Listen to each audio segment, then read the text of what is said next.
அன்பான தேவ பிள்ளைகள் எல்லோருக்கும் இயேசு கிறிஸ்துவின் நாமத்தில் என்னுடைய வாழ்த்துக்களை நான் தெரிவித்துக் கொள்கிறேன். தேவ பிள்ளைகளே, நாம் ஒவ்வொரு வாரமும் சனிக்கிழமை 7 முதல் 7:30 மணி வரைக்கும் இந்த விசுவாச நேர தொலைக்காட்சி நிகழ்ச்சியின் மூலமாய் உங்களை சந்தித்து தேவனுடைய வார்த்தையை பகிர்ந்து கொள்வதிலே நான் மிகுந்த மகிழ்ச்சி அடைகிறேன். கர்த்தர் கடந்த 1.5 ஆண்டுகளாக இந்த மகிமை டிவியின் மூலமாக இந்த விசுவாச நேர தொலைக்காட்சி நிகழ்ச்சி என்னும் இந்த ஊழியத்தை கர்த்தர் தாங்கி நடத்தி வருகிறதுக்காக நான் தேவனை இயேசு கிறிஸ்துவின் நாமத்தில் மகிமைப்படுத்துகிறேன். இந்த மகிமை டிவிக்காகவும் நான் தேவனை இயேசு கிறிஸ்து நாமத்தில் மகிமைப்படுத்துகிறேன். தேவ பிள்ளைகளே, தொடர்ந்து இந்த நிகழ்ச்சிக்காக மற்றும் மகிமை டிவிக்காக ஊழியங்களுக்காக ஜெபித்து கொள்ளுங்கள். நிச்சயமாய் பாருங்கள் தேவ பிள்ளைகளே, நாம் இணைந்து ஜெபிக்க கர்த்தர் பெரிய காரியங்களை செய்வார்.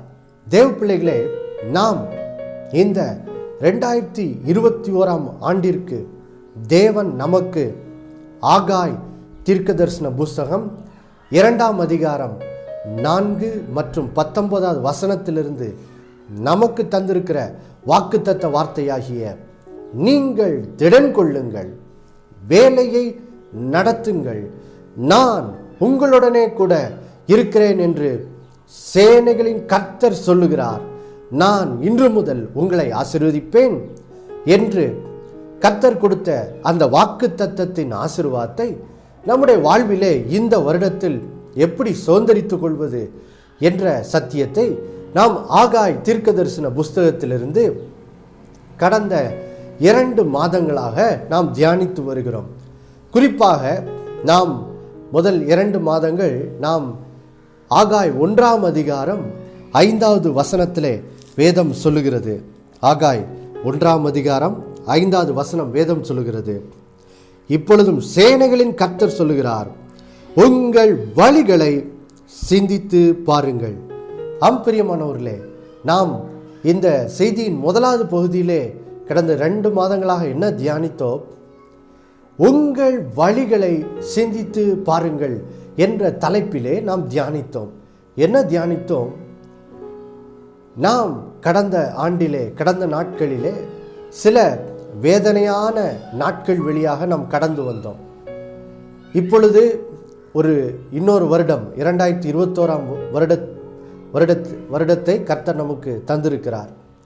இப்பொழுது இந்த 2021 ஆண்டிலே நாம் கர்த்தர் தருகிற சமாதானத்தை, கர்த்தர் தருகிற ஆசீர்வாதத்தை நாம் அனுபவிக்க வேண்டுமென்றால் கடந்த ஆண்டிலே ஏன் இப்படிப்பட்ட வேதனையான நாட்கள் வழியாக, கடினமான துன்பமான நாட்கள் வழியாக ஏன் கடந்து செல்ல வேண்டியதாக இருந்தது?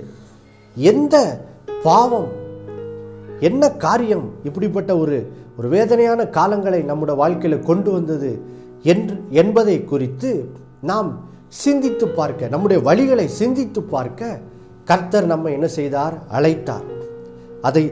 அதை தான் இங்கே ஆகாய் 1ஆம் அதிகாரம் 5வது வசனத்தின் மூலம் நம்மோடு பேசுகிறார். உங்கள் வழிகளை என்ன செய்யுங்க? சிந்தித்து பாருங்கள். நாம் குறிப்பாக 2 காரியங்களை பார்த்தோம். அவிசுவாச பாவம் மற்றும் பயம் என்னும் பாவம் தான் நம்முடைய வாழ்க்கையிலே எப்படி தேவனுடைய ஆசீர்வாதத்தை நாம் இழந்து போக செய்கிறது, அது தேவனுடைய சித்தத்தை, நோக்கத்தை விட்டு நம்முடைய வாழ்க்கையை வழிவிலக செய்து விடுகிறது என்று சொல்லி நாம் எப்படி இந்த அவிசுவாச பாவத்திலிருந்தும் பயம் என்னும் அந்த பாவத்திலிருந்தும் எப்படி விடுதலை பெறுவது என்றெல்லாம் நாம் தியானித்தோம். இப்பொழுது அடுத்த தலைப்பின் கீழ் நாம் தியானிக்க ஆரம்பித்திருக்கிறோம். அதென்னது? அதுதான் சகரியா 4ஆம் அதிகாரம், சகரியா தீர்க்கதரிசன புஸ்தகம் 4ஆம் அதிகாரம் 6வது வசனத்திலிருந்து நாம் கடந்த வாரத்திலிருந்து தியானிக்க ஆரம்பித்தோம். இங்கே கர்த்தர் சொல்லுகிறார், பலத்தினாலும் அல்ல, பராக்கிரமத்தினாலும் அல்ல, என்னுடைய ஆவியினாலேயே ஆகும் என்று சேனைகளின் கர்த்தர் சொல்லுகிறார் என்று சொல்லி சகரியா 4ஆம் அதிகாரம் 6வது வசனம் சொல்லுகிறது. தேவ பிள்ளைகளே, இந்த வசனத்திலே கர்த்தர் நாம் அவருடைய சித்தத்தை, அவருடைய நோக்கத்தை எப்படி நிறைவேற்ற முடியும், எப்படி தேவன் நமக்கு வைத்திருக்கிற ஆசீர்வாதங்களை எப்படி பெற்றுக்கொள்ள முடியும் என்பதை மிக தெளிவாக கற்றுத்தருகிறார். சொல்லுகிறார், பலத்தினால் அல்ல. அப்படி என்றால் என்ன அர்த்தம்? இங்கே இந்த வசனம் இஸ்ரேல் ஜனத்திற்கு சொல்லப்பட்டது. அப்போது ஆண்டவர் இஸ்ரேல் ஜனத்திற்கு இதை பேசும்போது என்ன சொல்லுகிறார்? என் ஜனங்களே, நீங்கள் உங்கள் பலத்தினாலே, உங்களுடைய இராணுவ பலத்தினாலே அல்லது உங்களுடைய படை பலத்தினாலே நீங்கள் என்னுடைய சித்தத்தை என்ன செய்ய முடியாது, சாதிக்க முடியாது என்று சொல்லுகிறார். இன்றைக்கு ஒருவேளை நம்முடைய வாழ்க்கைக்கு இப்படி சொல்லலாம். ஒருவேளை நம்மிடத்தில் நாம் அதிகமான ஆசீர்வாதத்தை பெற்ற ஒரு குடும்பமாக இருக்கலாம், தனிநபராக இருக்கலாம், ஒருவேளை பெரிய வேலையில் இருக்கலாம், ஒருவேளை நல்ல சம்பளம் வாங்குகிறவர்களாக இருக்கலாம். ஆனால் அந்த ஆசீர்வாதத்தின் பலன் அடிப்படையில், நாம் வாங்குகிற நல்ல சம்பளம் என்ற அந்த பலன் அடிப்படையில் நாம் தேவனோட நோக்கத்தை என்ன செய்ய முடியாது, நிறைவேற்ற முடியாது. அதை தான் இங்கே ஆண்டவர் சொல்லுகிறார். என்ன சொல்லுகிறார்? பலத்தினால் அல்ல. அடுத்து சொல்லுகிறார், பராக்கிரமத்தினாலும் அல்ல. ஒருவேளை பாருங்கள், நீங்கள் சர்வ பிரகாரமாக நல்ல ஒரு பலன் வாய்ந்தவர்களாக இருக்கலாம். நீங்கள் நன்றாக உடற்பயிற்சி எல்லாம் செய்து நல்ல ஒரு சரீர பிரகாரமாக நல்ல பலன் வாய்ந்தவர்களாக இருக்கலாம். அது நல்லது தான் பாருங்கள். ஆனால் அந்த சரீர பலத்தின் அடிப்படையிலே நாம் என்ன செய்ய முடியாது, தேவனோட நோக்கத்தை நிறைவேற்ற முடியாது. அந்த நம்முடைய மாம்ச பலத்தின் அடிப்படையில், பராக்கிரமத்தின் அடிப்படையில் நாம் தேவனுடைய ஆசீர்வாதங்களை பெற்றுக்கொள்ள முடியாது பாருங்கள். அதுதான் அங்கே ஆண்டவர் சொல்கிறார், பலத்தினாலும் அல்ல, பராக்கிரமத்தினாலும் அல்ல. அப்படி என்றால் என்ன அர்த்தம்? ஒரே வார்த்தையில் சொல்ல போனோம்னா, நம்முடைய தகுதி, நம்முடைய பலன், நம்முடைய ஞானத்தின் அடிப்படையில் நாம் தேவனோட நோக்கத்தையும் சித்தத்தையும் நிறைவேற்ற முடியாது.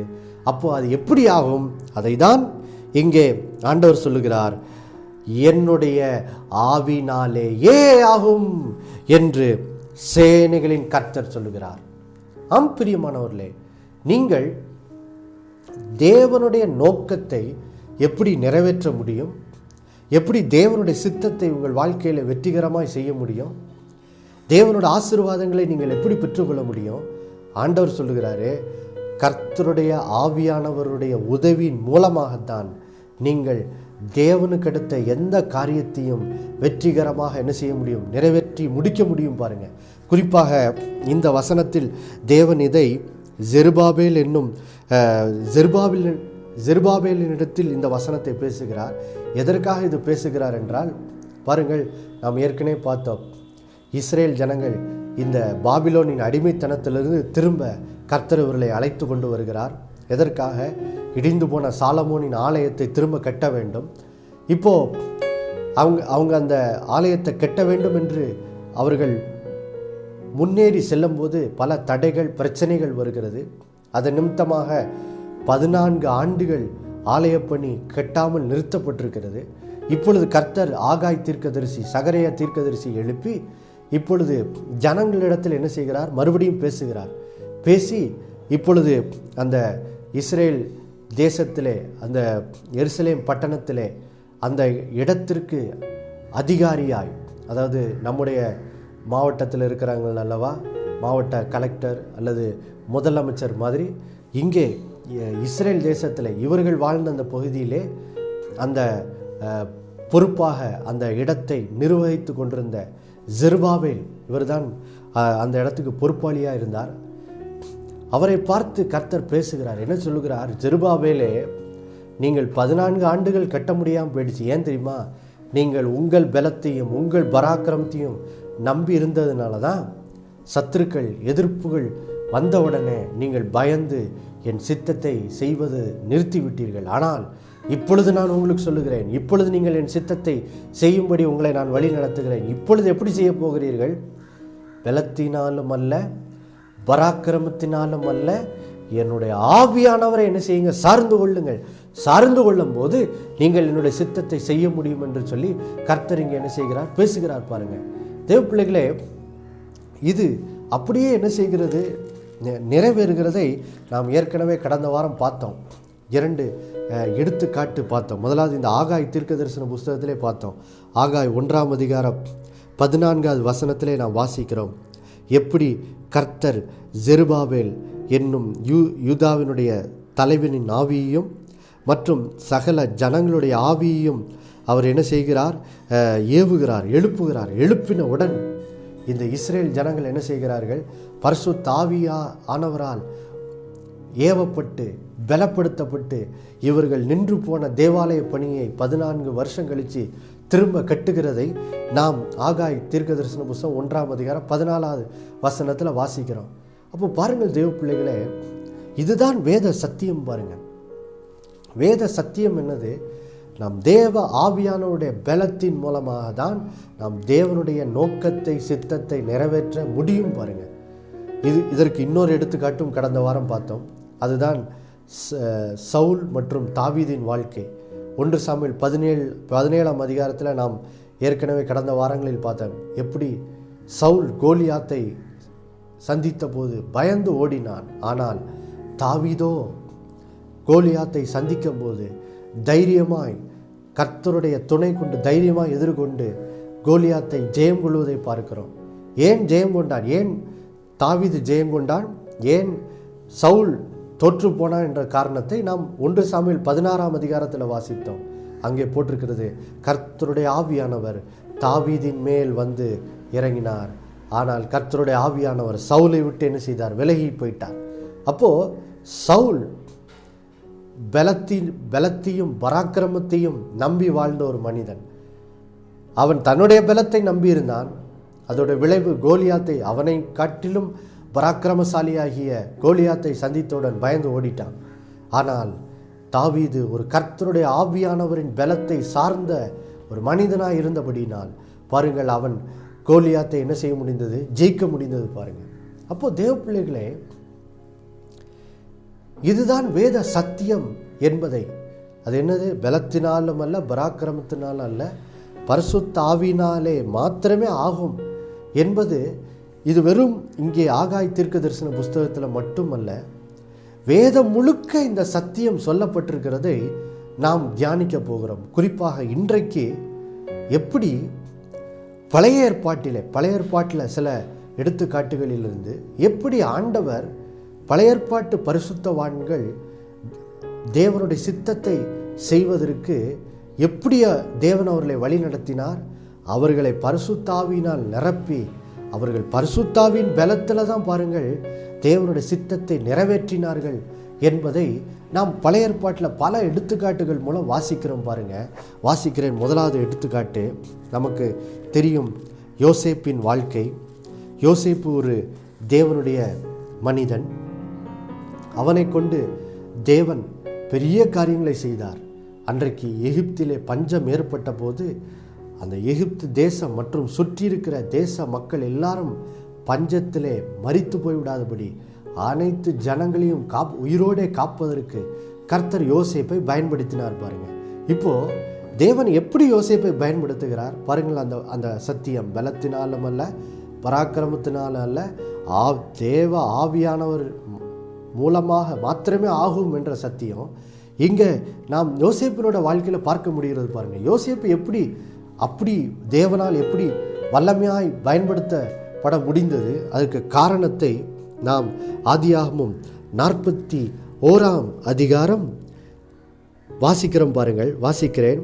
ஆதியாகமம் 41:38 வசனம்.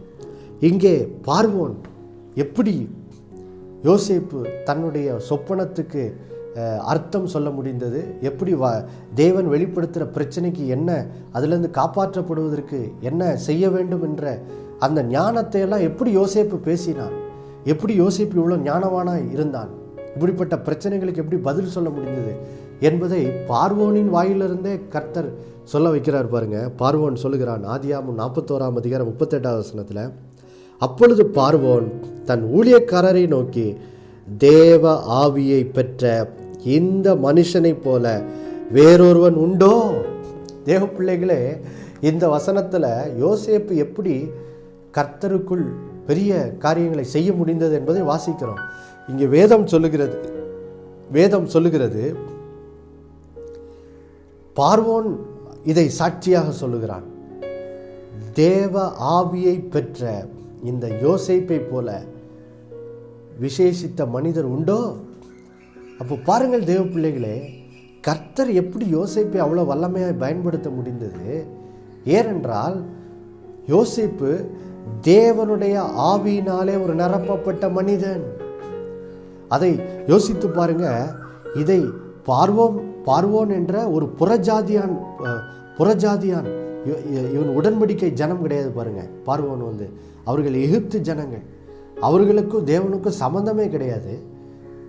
பார்வோன் தன்னைத்தான் ஒரு கடவுளை போல் வெளிப்படுத்தி கொண்டு பாருங்கள், அவன் ஒரு பெரிய வல்லமை நிறைந்த மன்னன் பாருங்க பார்வோன் என்பவன்.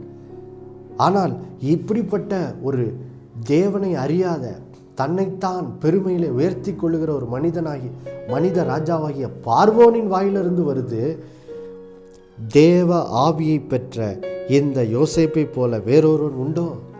அப்போ பாருங்கள் தேவ பிள்ளைகளே, ஒரு தேவனை அறியாத பார்வோனே சொல்லுகிறான், எப்படி யோசேப்பு இவ்வளோ பெரிய ஒரு காரியத்தை செய்ய முடிந்தது என்று சொல்லி. காரணம், யோசேப்பு தேவ ஆவியினால் நிரப்பப்பட்டிருந்தான். பிரியமானவர்களே, பாருங்கள் தேவ பிள்ளைகளே, மாம்ச மனிதனை கொண்டு தேவன் தம்முடைய சித்தத்தை செய்வதற்கு ஒருபோதும் ஒரு நாளும் நம்முடைய ஆற்றலையோ நம்முடைய தகுதியையோ, நாம் எப்படிப்பட்ட பலம் வாய்ந்தவர்களா பலவீனர்களா, இது எதையுமே அவர் என்ன செய்வதில்லை, பார்ப்பதே இல்லை பாருங்கள். ஏனென்றால் தேவன் ஒரு மாம்ச மனிதனை கொண்டு தம்முடைய சித்தத்தை செய்வதற்கு அவர் எப்பொழுதுமே தம்முடைய ஆவியின் பலத்தை தான் என்ன செய்கிறார், நம்பி செய்கிறார். அதனால்தான் ஒரு மனிதனை கொண்டு ஒரு காரியத்தை செய்ய வேண்டும் என்றால் உடனே அவனை தம்முடைய ஆவியினால் என்ன செய்கிறார், நிரப்புகிறார் பாருங்கள். இங்கே யோசேப்பை கொண்டு கர்த்தர் ஒரு காரியத்தை செய்வதற்கு கர்த்தர் யோசேப்பை என்ன செய்திருந்தார், தம்முடைய பரிசுத்தாவினால் நிரப்பியிருந்தார். இது யோசேப்பின் வாழ்க்கையில் மாத்திரமல்ல, தொடர்ந்து இன்னும் நாம் பழைய ஏற்பாட்டை வாசிக்கும் போது இது திரும்ப திரும்ப வருகிறது பாருங்கள். இப்பொழுது அடுத்ததாக யாத்ராம் புஸ்தகத்திலே 31ஆம் அதிகாரத்துக்கு செல்வோம் பாருங்கள். அங்கே இன்னொரு எடுத்துக்காட்டு, பலத்தினாலும் அல்ல பராக்கிரமத்தினாலும் அல்ல பரிசுத்த ஆவியானவராலே ஆகும் என்ற அந்த சத்தியத்துக்கு இன்னொரு எடுத்துக்காட்டை பார்க்கிறோம். இங்கே யாத்திராகமும் 31ஆம் அதிகாரத்தில் பாருங்கள் தேவ பிள்ளைகளே, இங்கே தேவன் மோசேயினிடத்தில் ஒரு ஆசரிப்பு கூடாரத்தை, வனாந்தரத்திலே ஒரு ஆசரிப்பு கூடாரத்தை கட்டும்படி கட்டளையிடுகிறார். இப்பொழுது அந்த ஆசரிப்பு கூடாரத்தை கட்டுவதற்கு தேவன் என்ன செய்கிறார், ஒரு மனிதனை தெரிந்து கொள்கிறார். வாசிக்கிறேன் பாருங்கள். யாத்ரா 31ஆம் அதிகாரம் 2வது வசனம் 5வது வசனம். பின்னும் கர்த்தர் மோசேயை நோக்கி, நான் யூதாவின் கோத்திரத்தில் ஊருடைய மகனான ஊரியின் குமாரன் பெசலெயேலை பெயர் சொல்லி அழைத்து, இப்பொழுது ஆதியாகமம் 31:5வது வசனம், சகலவித வேலைகளையும் யூகித்து செய்கிறதற்கு வேண்டிய ஞானமும் புத்தியும் அறிவும் அவனுக்கு உண்டாக அவனை தேவ ஆவியினால் நிரப்பினேன். தேவ பிள்ளைகளே பாருங்கள், இங்கே ஆண்டவர் வனாந்தரத்தில் ஆசரிப்பு கூடாரத்தை கட்ட வேண்டும். எதற்கு? தேவன் இஸ்ரேல் ஜனங்கள் நடுவிலே வாசம் பண்ண விரும்பினார். அவர் ஜனங்களோடு உறவாட விரும்பினார். ஜனங்கள் அவரோடு உறவாட வேண்டும். அவர்களுடைய பாவங்களுக்காக பலி செலுத்தப்பட வேண்டும். இப்படி இந்த நோக்கத்திற்காக தேவனுக்கும் மனிதனுக்கும் ஒரு உறவு உண்டாவதற்காக இப்பொழுது கர்த்தர் மோசேயை வனாந்தரத்தில் ஆசரிப்பு கூடாரத்தை கட்ட சொல்லுகிறார். அதை கட்டுவதற்கு பெசலெயேல் என்னும் ஒரு மனிதனை தேவன் தெரிந்து கொள்கிறார். தெரிந்து கொண்ட போது பாருங்கள் தேவ பிள்ளைகளே, அந்த ஆசரிப்பு கூடாரத்தை கட்டுவதற்கு தேவனுடைய சித்தத்தின்படி கட்டுவதற்கு தேவன் என்ன பண்ணார், பெசலெயேலுடைய ஞானத்தையும் பெசலெயேலுடைய தகுதியும் கர்த்தர் பார்க்கல. ஆண்டவர் இங்கே சொல்லுகிறார் பாருங்க, நான் பெசலெயேலை என்ன செய்திருக்கிறேன், இந்த வேலையை செய்வதற்கு வேண்டிய ஞானம் புத்தி அறிவு எல்லாம் அவனுக்கு உண்டாகும்படி நான் அவனுக்கு அதை கொடுக்கிறேன். எப்படி கொடுக்கிறேன்? அவனை என்னோட ஆவியினால் நிரப்பி என்னுடைய ஞானத்தை அவனுக்கு கொடுக்கிறேன் என்று சொல்லுகிறார் பாருங்கள். பிரியமானவர்களே, தேவ ஆவியினால் பெசலெயேல் நிரப்பப்பட்டதுனால தான் பாருங்கள் தேவன் சொன்ன மோசேயினிடத்தில் சொன்ன அந்த எப்படி அந்த ஆசரிப்பு கூடாரத்தை கட்ட வேண்டும் என்று சொல்லி கட்டளையிட்டாரோ அதன் பிரகாரமாகவே தேவனுடைய கட்டளையின்படி அப்படியே இந்த பெசலேல் என்ன செய்கிறார், அந்த ஆசரிப்பு கூடாரத்தை கட்டுகிறார். எப்படி அது முடிந்தது? ஏனால் பெசலேலை தேவன் தம்முடைய ஆவியினால் நிரப்பினார். பாருங்க, அப்போ பாருங்கள் தேவ பிள்ளைகளை, பலத்தினாலும் அல்ல, பராக்கிரமத்தினால அல்ல, அவருடைய ஆவியினாலேயே தான் ஆகும். நீங்கள் சவுலை போல பாருங்கள், நான் இப்படி தகுதி வாய்ந்தவன், சர்ற பிரகாரமாக எனக்கு இவ்வளோ பலன் இருக்குது, நான் இவ்வளோ படிப்பு படிச்சிருக்கேன், நான் எனக்கு இவ்வளோ அறிவு இருக்குது, எனக்கு இந்த இந்த திறமை இருக்குது, எனக்கு இதெல்லாம் தெரியும் அப்படின்னு சொல்லி உங்களுடைய திறமை, உங்களுடைய தகுதியை நீங்கள் சார்ந்து கொண்டீர்கள் என்றால் பாருங்கள், சவுலை போல கோலியாத்தை சந்திக்கும் போது பயந்து தான் என்ன செய்யணும், ஓட வேண்டும். ஆனால் பாருங்கள், தாவீது தன்னுடைய பலத்தை சார்ந்து கொள்ளாமல் தேவ ஆவியானவரின் பலத்தை சார்ந்து கொண்டதுனால்தான் பாருங்கள் தேவ பிள்ளைகளே, கோலியாத்தை தாவீதால் ஜெயிக்க முடிந்தது. அப்போ பாருங்கள் தேவ பிள்ளைகளே, இப்பொழுது 2 எடுத்துக்காட்டு பார்த்தோம். தேவ ஆவியினால் ஒரு மனிதனை நிரப்பி தான் பாருங்க தேவன் தம்முடைய சித்தத்தை ஒரு மாம்ச மனிதன் மூலமாக என்ன செய்கிறார், நிறைவேற்றுகிறார். பாருங்க, இன்னும் 2 எடுத்துக்காட்டு வாசிக்கலாம் பாருங்க. பழைய ஏற்பாட்டில் நாம் எதற்காக இந்த எடுத்துக்காட்டையெல்லாம் பார்க்கிறோம்? தேவ பிள்ளைகளே, உங்களுடைய உள்ளத்துக்குள்ளே இந்த சத்தியம் ஆழமாக பதியணும் பாருங்க.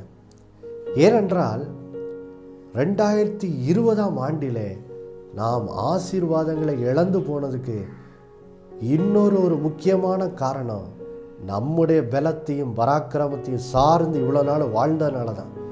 பாருங்கள், அந்த ஆகாய் தீர்க்கதரிசி புஸ்தகத்திலே, அந்த சகரியா புஸ்தகத்தில் தான் இந்த வார்த்தையை ஆண்டவர் பேசுகிறார். அந்த தீர்க்கதரிசி மூலம் தான் அந்த வார்த்தையை பேசுகிறார். இப்பொழுது ஏற்கனவே பார்த்தோம் எந்த சூழ்நிலையில் பேசினார். இந்த இஸ்ரேல் ஜனங்கள் 14 ஆண்டுகள் எதிர்ப்பு வந்தவுடனே தேவாலய கட்டுற பணியை நிறுத்துறாங்க. ஏன்னா அவர்கள் ஆரம்பித்த போது தேவ ஆவியானவரின் பலத்தை சார்ந்து கொண்டாங்க.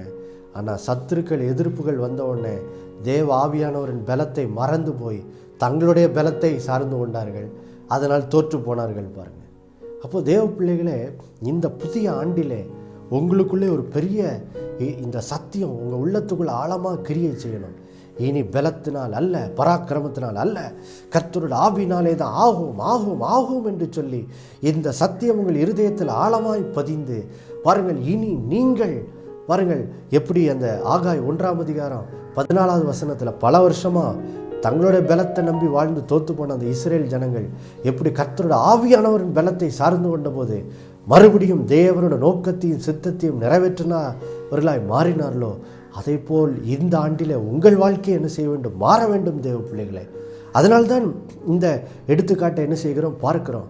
ஏனென்றால் இதுதான் வேத சத்தியம் என்பதை குறித்த ஒரு நிச்சயம் உங்கள் இருதயத்தில் என்ன செய்ய வேண்டும், உண்டாக வேண்டும். பாருங்கள், அதனால்தான் வேதத்தில் பல இடங்களுக்கு சென்று எப்படி இந்த சத்தியம் வேதம் முழுக்க நிறைவேறி இருக்கிறது என்பதை காண்கிறோம். இப்பொழுது இன்னொரு எடுத்துக்காட்டு காண்போம் பாருங்கள். இப்பொழுது நாம் நியாயாதிபதிகள் புஸ்தகம் 15ஆம் அதிகாரத்துக்கு வருவோம். பாருங்கள் தேவ பிள்ளைகளே, இப்பொழுது நாம் பார்க்க போகிறது யாருடைய எடுத்துக்காட்டு என்றால் சிம்சோன். இந்த சிம்சோன் யார் பாருங்கள். இஸ்ரேல் தேசத்துக்கு சவுல், தாவீது போன்ற ராஜாக்கள் உண்டாவதற்கு முன்பாக இஸ்ரேல் ஜனத்தை நடத்தி செல்வதற்கு யோசுவாவின் காலத்துக்கு பின்பு கர்த்தர் என்ன செய்தார், நியாயாதிபதிகள் என்ற சில தற்காலிக தலைவர்களை ஏற்படுத்தினார். அவர்கள் இந்த நியாயாதிபதிகள் இஸ்ரேல் ஜனங்களை சில வருட காலங்கள் என்ன செய்தார்கள், நடத்தி சென்றார்கள். அப்படி ஒரு நியாயாதிபதி தான் இந்த சிம்சோன். இந்த சிம்சோன் கொண்டு கர்த்தர் என்ன செய்தார், இஸ்ரேல் ஜனங்களை பெலிஸ்தர் என்னும் எதிரியின் கையிலிருந்து என்ன செய்கிறார், ரட்சிப்பை கட்டளையிட்டார். பாருங்க, அப்போ கர்த்தர் இந்த சிம்சோனை வல்லமையாய் பயன்படுத்தினார். வேதத்தில் சிம்சோன் கதை எல்லாருக்கும் தெரியும். எப்படி சிம்சோன் ஒரு பெரிய பலசாலி, எப்படி பெரிய காரியங்கள் கர்த்தர் சிம்சோனை கொண்டு செய்தார் என்பது நமக்கு நன்றாக தெரியும். ஆனால் எப்படி சிம்சோனால் இவ்வளோ ஒரு பலவானாக இருக்க முடிந்தது, அதை இப்பொழுது வாசிக்கிறேன் பாருங்கள். நியாயாதிபதிகள் 15ஆம் அதிகாரம் வாசிக்கிறேன் பாருங்கள். நியாயாதிபதிகள் 15ஆம் அதிகாரம் இப்பொழுது 14வது வசனத்தை வாசிக்கிறேன் பாருங்கள். இங்கே வேதம் சொல்லுகிறது, அப்பொழுது கர்த்தருடைய ஆவி சிம்சோன் மேல் பலமாய் இறங்கினதினால் அவன் புயங்களில் கட்டியிருந்த கயிறுகள் நெருப்புப்பட்ட நூல் போலாகி அவன் கட்டுகள் அவன் கைகளை விட்டு அறுந்து போயிற்று. உடனே அவன் ஒரு கழுதையின் பச்சை தாடை எலும்பை கண்டு தன் கையை நீட்டி அதை எடுத்து அதனாலே 1000 பேரை கொன்று போட்டான். தேவ பிள்ளைகளே, நமக்கு தெரியும் சிம்சோன் ஒரு பெரிய பலசாலி என்று சொல்லி. சிம்சோன் எப்படி அப்படிப்பட்ட பலன் வாய்ந்தவனாக இருந்தான், இங்கே அதோடைய ரகசியத்தை வாசிக்கிறோம் பாருங்கள். வேதம் அழகாக சொல்லுகிறது. நியாயாதிபதிகள் 15ஆம் அதிகாரம் 14வது வசனத்தில் பாருங்கள். இங்கே ஜனங்கள் சிம்சோனை கயிற்றினால் கட்டி எதிரிகளாகிய பெலிஸ்தர் கையில் சிம்சோனை ஒப்படைக்க போகிறார்கள். அந்த நேரத்தில் கர்த்தருடைய ஆவியானவர் சிம்சோன் மேல் பலமாக இறங்குகிறார் பாருங்கள். இறங்கினவுடன் பாருங்கள், அவனை கட்டியிருந்த அந்த கயிறு என்ன செய்தது, ஒரு நெருப்புப்பட்ட நூல் போல் ஆகி அந்த கட்டுகள் அவிழ்ந்து போயின, அந்த கயிறுகள் முறிந்து போயின. ஒரு தாடை எலும்பை எடுத்து 1000 பேரை என்ன செய்கிறான், சிம்சோன் கொன்று போடுகிறான். எங்கேருந்து சிம்சோனுக்கு இவ்வளோ பெரிய பலன் வந்தது? கர்த்தருடைய ஆவியானவர். ஹல்லேலூயா! ஆம் பிரியமானவர்களே, கர்த்தருடைய ஆவியானவர் பலத்தில் தான் பாருங்கள் சிம்சோன் இவ்வளோ பெரிய காரியத்தை என்ன செய்ய முடிந்தது. அப்போ தேவ பிள்ளைகளே, நாம் இப்பொழுது பழைய ஏற்பாட்டு முழுவதும் இருந்து அநேக எடுத்துக்காட்டை பார்த்து விட்டோம். என்ன, கர்த்தருடைய ஆவியினால தான் நாம் தேவ நோக்கத்தையும் சித்தத்தையும் என்ன செய்ய முடியும். அப்பொழுது ஆதலால் இந்த நாளிலே நாமும் கர்த்தருடைய ஆவியினால் நிரப்பப்பட ஜெபிக்கலாமா? எல்லாரும் சேர்ந்து ஜெபிப்போம். அன்புள்ள பரலோக பிதாவே, ஆண்டவராகிய இயேசு கிறிஸ்துவின் நாமத்தில் ஜெபிக்கிறோம் அப்பா. ஆண்டவரே, இந்த நாளிலே நாங்கள் பழைய ஏற்பாட்டிலிருந்து ஆண்டவரே எப்படி யோசேப்பு, சிம்சோன் எல்லாரோட வாழ்க்கையிலும் எப்படி அவர்கள் தேவனுடைய சித்தத்தை செய்தார்கள், எப்படி பெரிய காரியங்கள் கர்த்தருக்காய் சாதித்தார்கள் என்று பார்த்தோம். அவர்கள் கர்த்தருடைய ஆவியினால் நிரப்பப்பட்டதனால் கர்த்தாவே அவர்கள் பெரிய காரியங்களை செய்ய முடிந்தது ஆண்டவரே. ஆதலால் இந்த நாளிலே ஆண்டவரே, இந்த நிகழ்ச்சியை பார்த்து கொண்டிருக்கிற ஒவ்வொருத்தரும் இப்பொழுது ஆண்டவரே தங்களுடைய இருதயத்திலே ஆண்டவரே நான் கர்த்தருடைய ஆவியினால் நிரப்பப்பட வேண்டும் என்ற ஒரு விருப்பம் உண்டாகட்டும் ஆண்டவரே. இப்பொழுது நம்முடைய பிள்ளைகள் ஆண்டவரே ஒவ்வொருத்தரையும் ஜெபிக்கிற ஒவ்வொருத்தரையும் இப்பொழுது கர்த்தருடைய ஆவியானவர் ஆண்டவரே சிம்சோனை யோசேப்பை நிரப்பினது போல நம்முடைய பிள்ளைகளை நிரப்பும்படி ஜெபிக்கிறோம். அதன் மூலமாக நம்முடைய பிள்ளைகளை கொண்டு உங்களுடைய சித்தத்தை நிறைவேற்றும்படியாக ஜெபிக்கிறோம். அப்படி செய்கிறதுக்காக நன்றி. இயேசுவின் மூலம் பிதாவே, ஆமேன், ஆமேன்.